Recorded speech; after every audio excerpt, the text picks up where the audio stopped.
देख रहे हैं नेटवर्क 33 राजकुमार के साथ। तो चलिए बढ़ते हैं आज की कहानी की ओर। दोस्तों, यह कहानी एक सच्ची घटना पर आधारित है।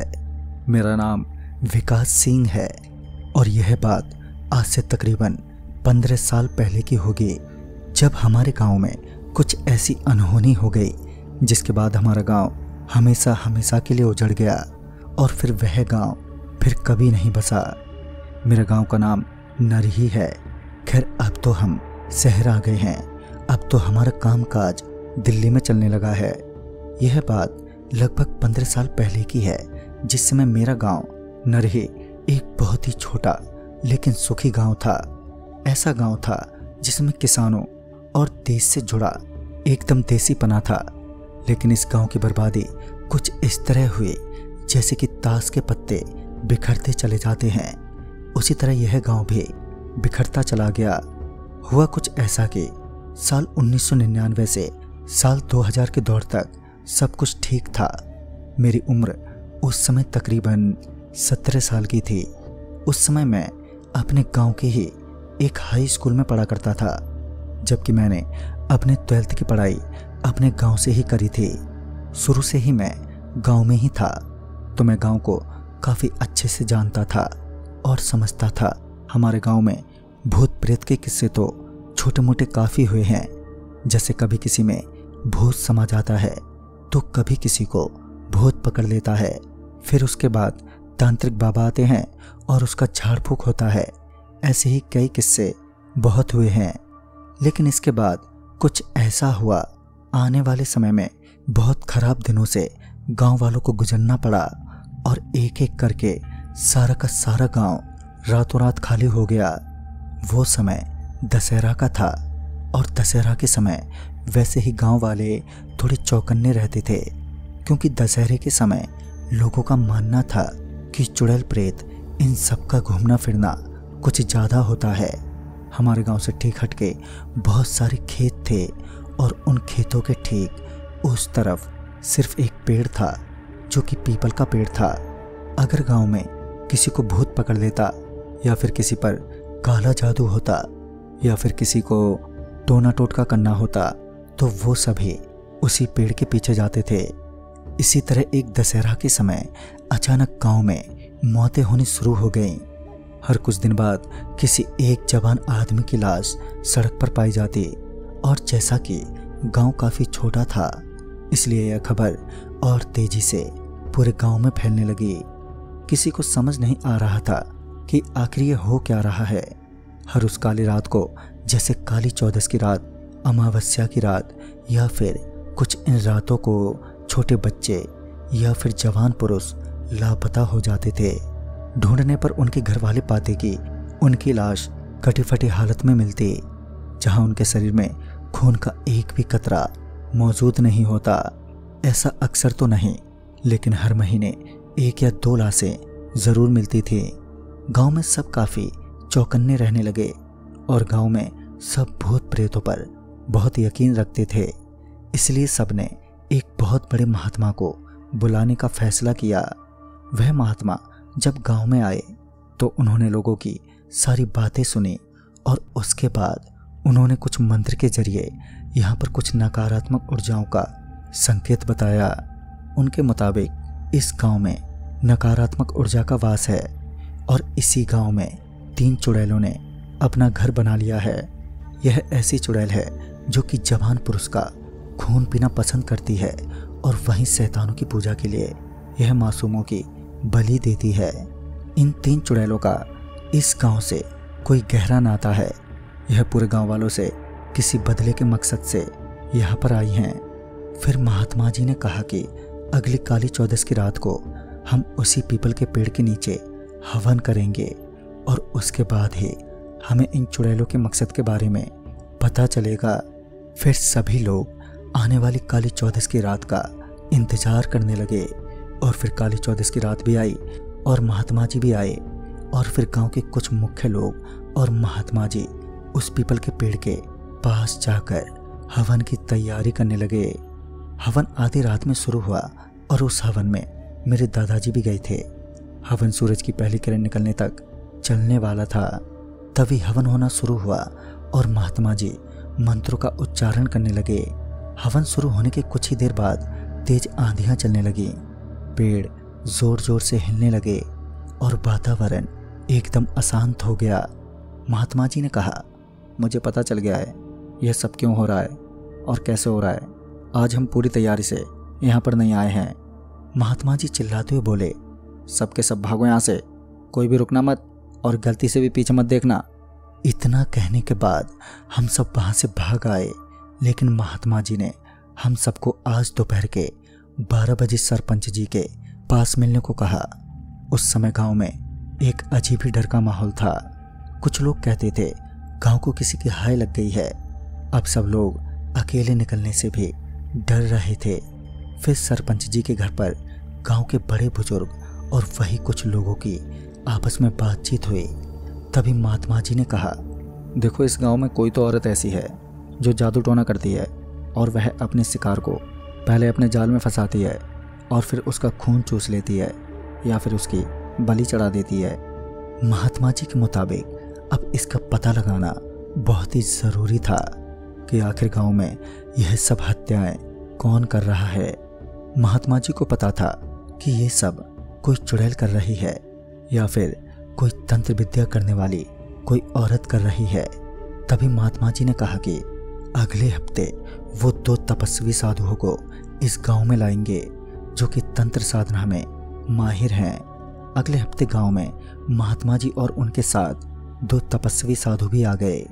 उन दोनों का नाम शिव और शंभू था। उसके बाद महात्मा जी ने खेसारी लहसुन और उसके साथ मकई के दाने को किसी लाल मिर्ची के साथ बांध दिया और कहा कि इसे गांव के हर घर में रखना बहुत ज़रूरी है।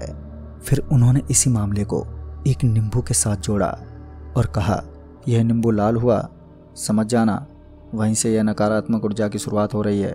फिर उसके बाद उसी की जैसी कई सारी मालाएं बना दी गईं और फिर गांव के कुछ लोग उस माला को लेकर पूरे गांव में भ्रमित होने लगे, यह पता लगाने के लिए कि कहां पर यह नींबू लाल होता है। पूरा दिन गांव के कुछ लोग और पंडित और वह तपस्वी बाबा सब लोग पूरे गांव में घूम रहे थे, लेकिन कहीं पर भी ऐसा कुछ नहीं हुआ। लेकिन शाम के ढलते ही जमींदार धर्मेश ने पाया कि बांस के नीचे एक नींबू गिरा है जिसका कोई माला नहीं बना। लेकिन जैसे ही उन्होंने नींबू को अपने हाथ पर रखा वह नींबू लाल हो गया। धर्मेश को पता चल गया कि हो ना हो यही उस चुड़ैल का शिकार करने का स्थान है और वो चुड़ैल यहीं पर रहती है। इससे पहले कि धर्मेश चिल्लाकर सबको बता पाता, धर्मेश ने पाया कि किसी रस्सी ने उसके पांव को जकड़ लिया है और उसी वक्त पीछे से हंसने की आवाजें आने लगी। फिर किसी ने धर्मेश को पुकारा, और धर्मेश बाबू हमारा भांडा फोड़ोगे? हाँ। धर्मेश पीछे पलटा तो उसने देखा कि एक बहुत बूढ़ी औरत जिसके बहुत लंबे बाल थे और उसकी खतरनाक हंसी धर्मेश के लिए और भी डरावना मंजर पेश कर रही थी। वो चुड़ैल दिखने में बहुत खौफनाक और खतरनाक थी जो धीरे धीरे उसके तरफ बढ़ती जा रही थी। फिर कुछ ही पल में धर्मेश की जोरदार चीख निकली और उसके तुरंत बाद ही माहौल फिर से एकदम शांत हो गया। शाम ढलते जा रही थी। उसके बाद धर्मेश के परिवार वाले सरपंच के यहाँ पर गए और उन्होंने कहा, काफ़ी समय हो गया धर्मेश अब तक घर नहीं लौटा, पता नहीं कहाँ रह गया है। उनके घर वालों को धर्मेश की चिंता होने लगी। कुछ देर टहलने के बाद भी जब धर्मेश नहीं लौटा तब सबकी परेशानी और भी बढ़ गई और फिर से गांव वाले और वो महात्मा जी और उनके साथ तपस्वी बाबा धर्मेश की तलाश में निकल पड़े। वो लोग धर्मेश को ढूंढते रहे और काफ़ी समय ढूंढने के बाद भी धर्मेश का कोई पता नहीं चला। सब वापस लौट ही रहे थे कि तभी कौओं की ज़ोर ज़ोर से आवाज़ें आने लगी। सभी लोग एक पल के लिए रुक गए। रात के 10 बज रहे थे और उस वक्त बहुत ही डरावना पहर था। लोगों ने पाया कि उन कौओं की आवाज़ उस बांसबाड़ी से आ रही थी। सब लोग दबे पांव उस बांसबाड़ी में जाने लगे। जैसे जैसे वो अंदर जा रहे थे एक गंदी बदबू भी उन्हें महसूस हो रही थी। फिर थोड़ी देर बाद उन्होंने देखा कि धर्मेश की लाश वहां कटी फटी हालत में पड़ी थी और ये देखकर सबको अपनी आंखों पर यकीन नहीं हुआ, क्योंकि धर्मेश के शरीर में खून का एक कतरा भी नहीं था।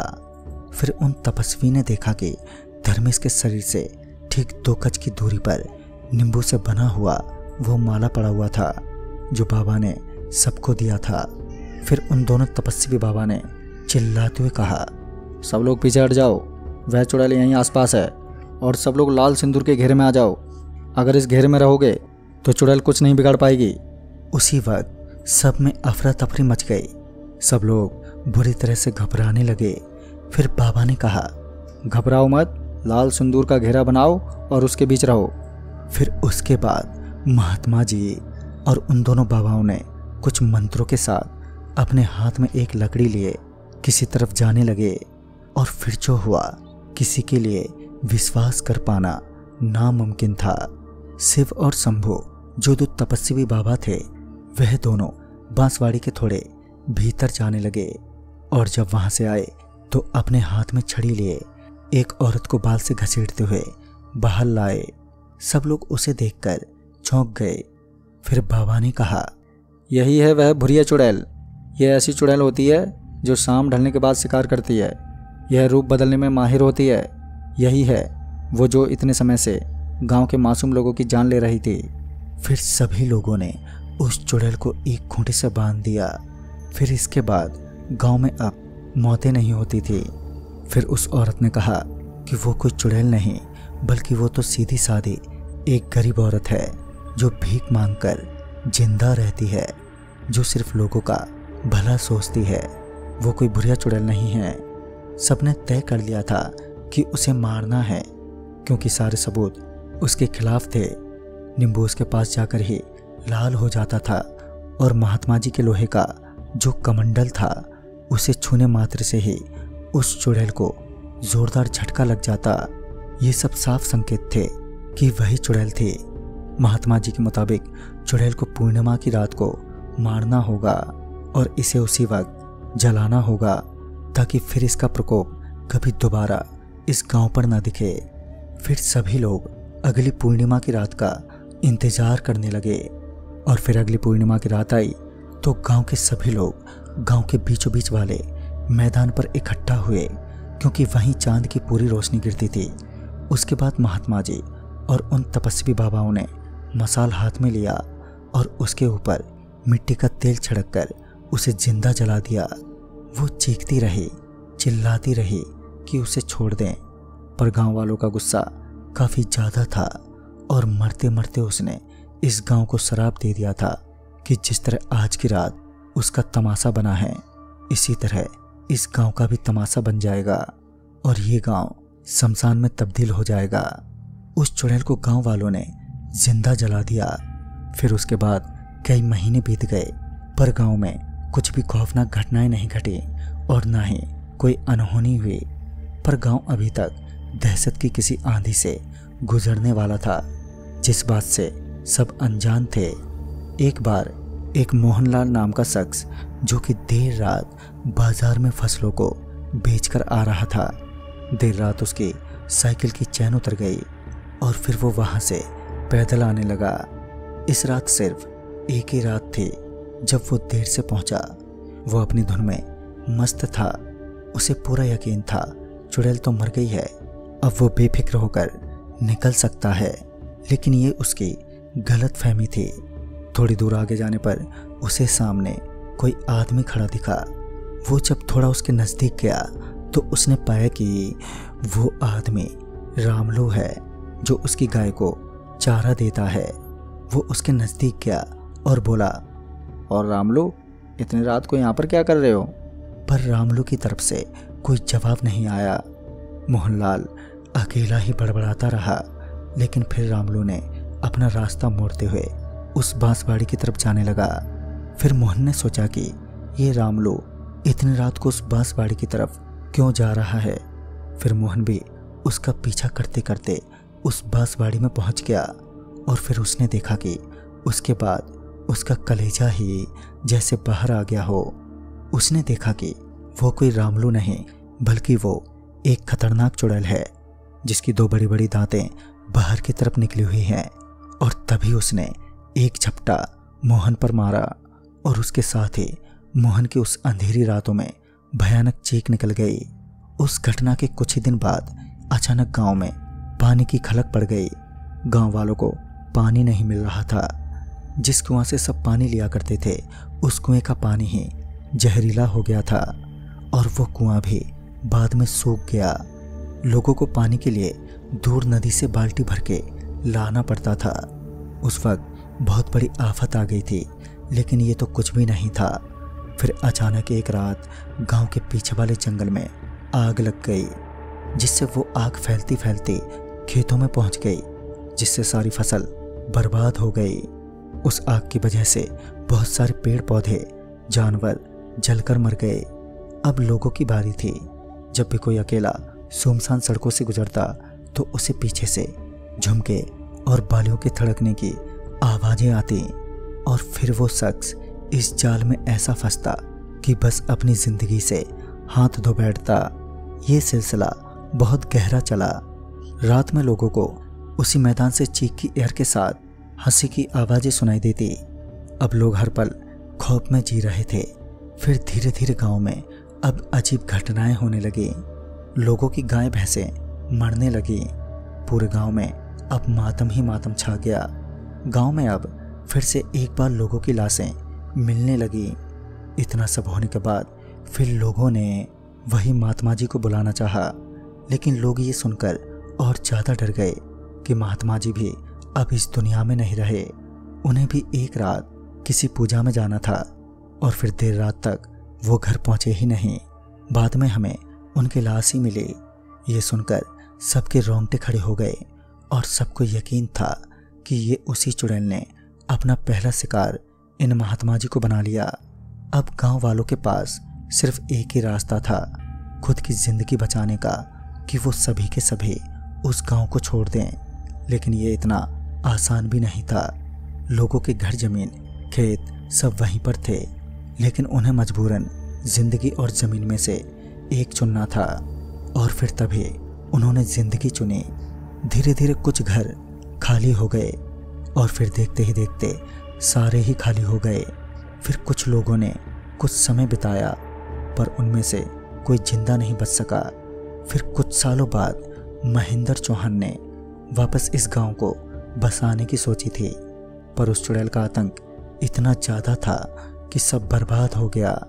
और फिर अब तो कई सारे लोग भी उस गांव के बारे में बात करने से भी खौफ खाते हैं, इसलिए उसे श्रापित गांव कहते हैं। कहते हैं जो भी भूला भटका नर ही गांव में चला जाता है, फिर उसका कभी कोई पता नहीं चलता। तो दोस्तों इस कहानी में बस इतना ही। तब तक के लिए बाय एंड टेक केयर।